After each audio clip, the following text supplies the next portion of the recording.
It's turkey time. That means it's probably a holiday coming up and you have been the one that's designated to make the turkey. Don't be afraid, there's nothing to fear. I can help you through this. Turkeys are really not that intimidating. The main thing about them is you have to have some muscle to heft them around. Otherwise, we can overcome anything. So today we are going to do the how to roast a turkey in kind of 4 segments. We're going to talk about how to prepare a turkey, how to stuff a turkey, how to roast a turkey, and how to carve a turkey. What else is there? We'll also make gravy, and we'll do that in a separate video too. So first of all, when you're buying a turkey, think about how many people you're going to be serving, obviously, and how many leftovers you want. You need to allow about a pound of turkey per person, and that's on when you have a smaller turkey. The larger the turkey is, the less meat you need because you'll have more meat and less bone.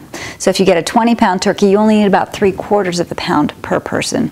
But a 12-pound turkey, you need about, that's probably going to serve about 12 people. And it should leave you with some leftovers too. So that's the quantity question. The other question is, how long is it going to take to roast? And this is the big question and the one that everybody struggles with. I just looked at the wrapper on my 14-pound turkey and it said it was going to take anywhere from 3.5 to 5 hours. That's a huge spread. How am I possibly going to plan for my dinner?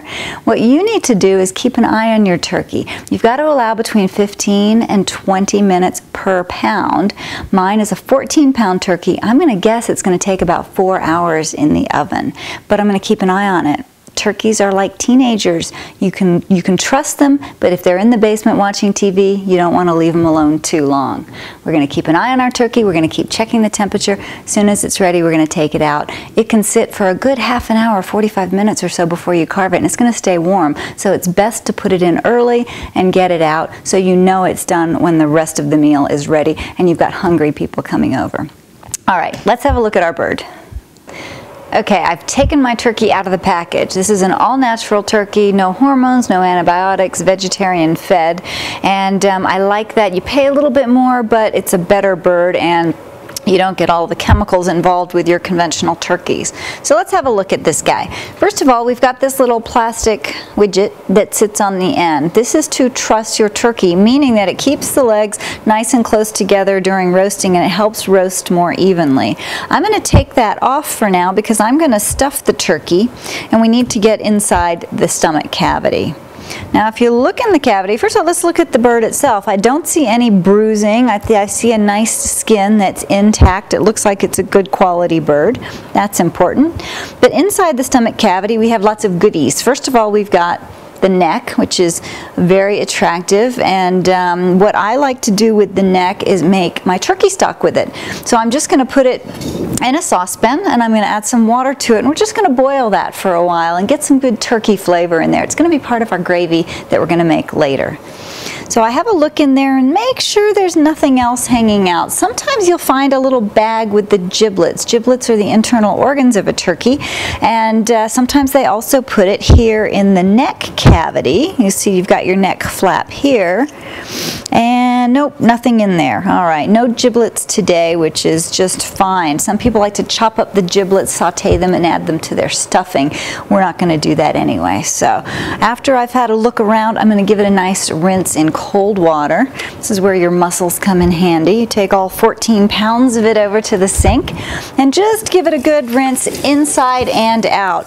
The main thing is you're not going to wash any bad germs off. Germs don't wash off, they cook off. But basically you're going to get rid of any little bits of blood or anything else that might be left on the skin after it had sat in its wrapping for a while. One thing about this turkey, I bought it frozen. Almost all turkeys you buy frozen.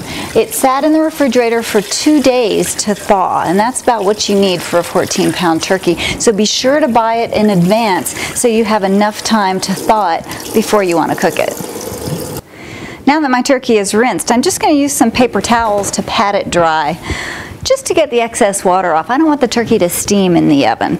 I'll go inside and out with the paper towels and just give it a good pat. I notice on this turkey that they've clipped off the wing tips, which are right on the end. That's okay, and that's just fine. Wing tips tend to burn in the oven. Otherwise, I tend to tuck them around behind the turkey and help me give it a stable platform so it doesn't do a roly-poly move while it's roasting.